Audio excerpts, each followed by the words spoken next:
नमस्कार, आप देख रहे हैं नेशनल कवरेज। मैं आपके साथ मुरली मनोहर। तो नेशनल कवरेज का सबसे लोकप्रिय कार्यक्रम सेहत जी है तो जहान है में आपका स्वागत है।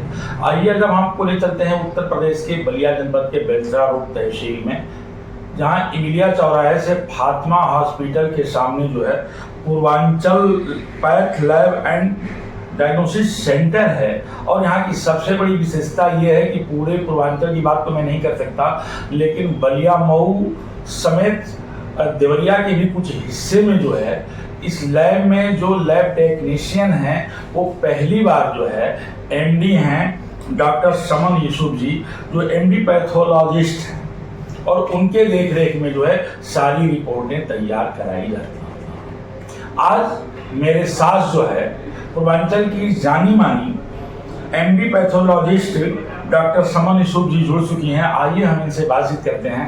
मैम, आपको तो सबसे पहले नेशनल कवरेज को समय देने के लिए बहुत बहुत बधाई। हम पूर्वांचल की बात तो नहीं कर सकते, लेकिन अगर हम आजमगढ़ मऊ बलिया की बात करें तो निश्चित तौर पे एमडी पैथोलॉजिस्ट के रूप में जो है आप उभर करके सामने हैं। जी। इसके लिए मैं आपको बधाई देता हूँ। और आपके देख रेख में इस ग्रामीण अंचल में जो है सारी रिपोर्ट्स जो है लैब में तैयार। जी। एमडी करने का आपने कब और कैसे सोचा? जी, एमडी करने का तो जैसे हर बच्चे का सपना होता है, बचपन में ही ज्यादातर बच्चों का सपना ही होता है कि बड़े होकर डॉक्टर बनेंगे। तो वैसे ही मेरा भी सपना था। तो फिर जो है उस तरह से उसी हिसाब से पढ़ाई शुरू की, अपनी उसी हिसाब से मेहनत की। और बस ये था कि मेहनत तो बहुत लोग करते हैं, लेकिन ये था कि मुझे चांस मिला एमबीबीएस करने का। मैंने नीट क्रैक किया तो एमबीबीएस किया, फिर उसके बाद एमडी पैथोलॉजी मैंने चूज़ किया, क्योंकि ये ब्रांच मुझे शुरुआत से ही पसंद थी। क्योंकि इसमें जो है आपकी जो रूटीन होती है, डेली रूटीन, वो जो होती है बहुत अच्छे से मेंटेन होती है। कोई नाइट ड्यूटी की शिफ्ट नहीं होती है।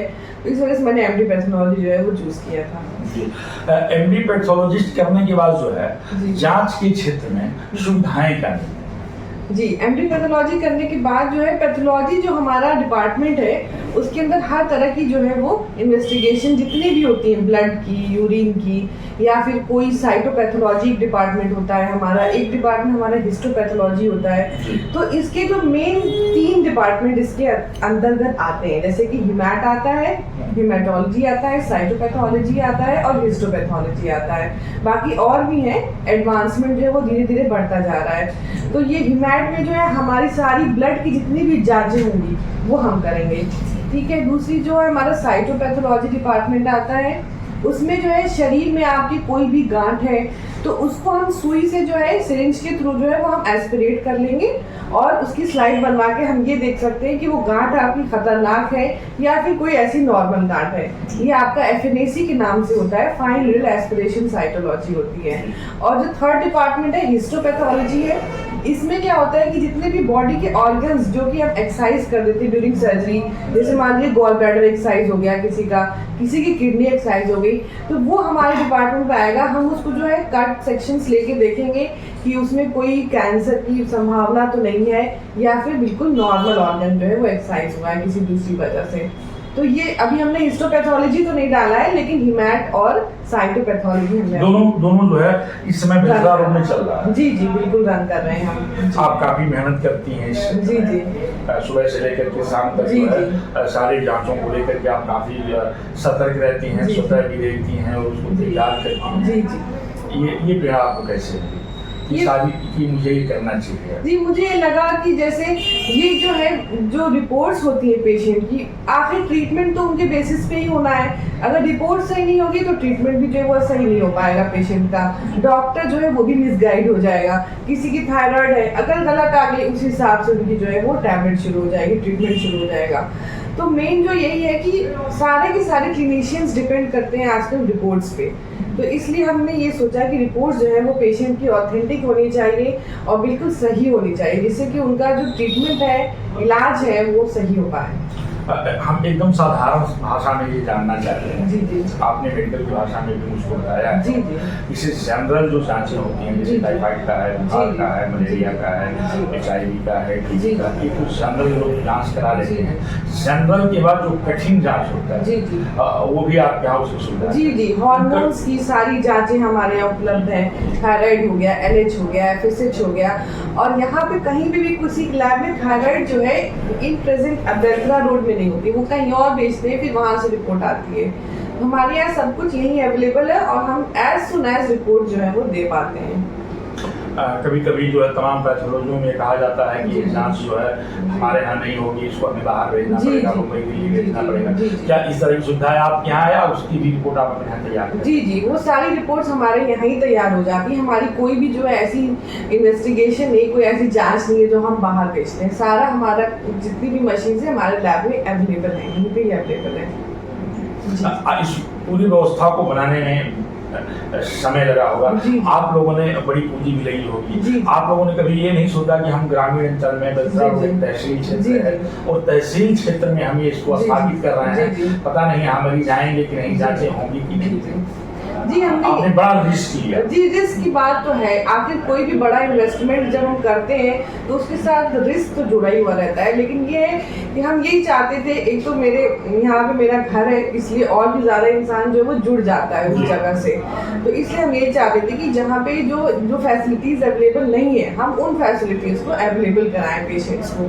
तो हमारा मोटिव लेकिन यही है। सवाल ये पैदा होता है कि ठीक है, आपने लोगों के बारे में जी, सोचा जी। कि यहाँ सारे लोगों की जांचें होनी चाहिए, सारे लोगों को सुविधाएं मिलनी चाहिए, लेकिन यहाँ कोई बहुत बड़ा नर्सिंग होम नहीं है, जी। कोई बड़ा कॉलेज नहीं है, यहाँ कोई बहुत बड़ा जो है जी। गवर्नमेंट का हॉस्पिटल नहीं है, यहाँ जी। सिर्फ CHC चलता है बेलतला रोड में। उसके बाद भी आपने बहुत बड़ा रिस्क लिया। जी जी जी लिया है, बस इसी वजह से लिया है क्योंकि जो फैसिलिटीज यहाँ पे हमें लग रहा था कि लोगों को ज़रूरत है और उन्हें नहीं मिल रही है, उन्हें मऊ जाना पड़ रहा है, देवरिया जाना पड़ रहा है, तो हम यही चाहते थे कि उनको अपने ही जगह पे वो सारी चीज़ें हम अवेलेबल कराएं।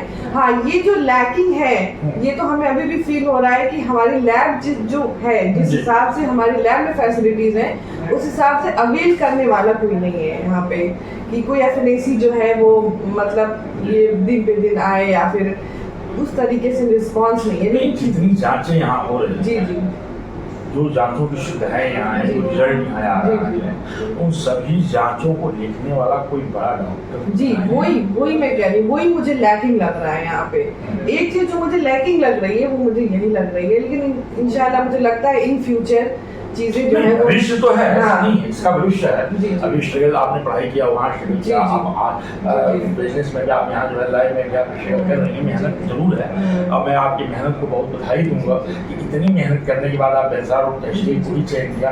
आप किसी बड़े शहर में मऊ या आजमगढ़ शहर को ही चयन किया, वहाँ जाती तो तस्वीरें कुछ और जी, होती, लेकिन उसके बाद भी आपने जो गरीब जनता के लिए, आम आदमी के जी, लिए, जी। असहाय लोगों के लिए जो आपने निर्णय लिया, ये आपका निर्णय काबिल तारीफ है।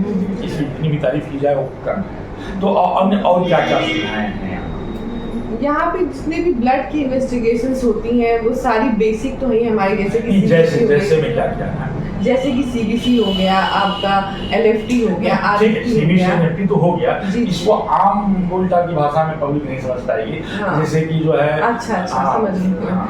तो जैसे कि आपको बुखार हो रहा है, आप बुखार की जांच कराना चाहते हैं कि आपको बुखार किस वजह से हो रहा है, तो यहाँ पे टाइफाइड की जांच है, डेंगू की जांच है, मलेरिया की जांच है, या फिर कोई वायरल फीवर है तो उसके लिए आप CBC कराएं, उसके लिए आपको पता लग जाएगा कि वायरल फीवर है कि नहीं है।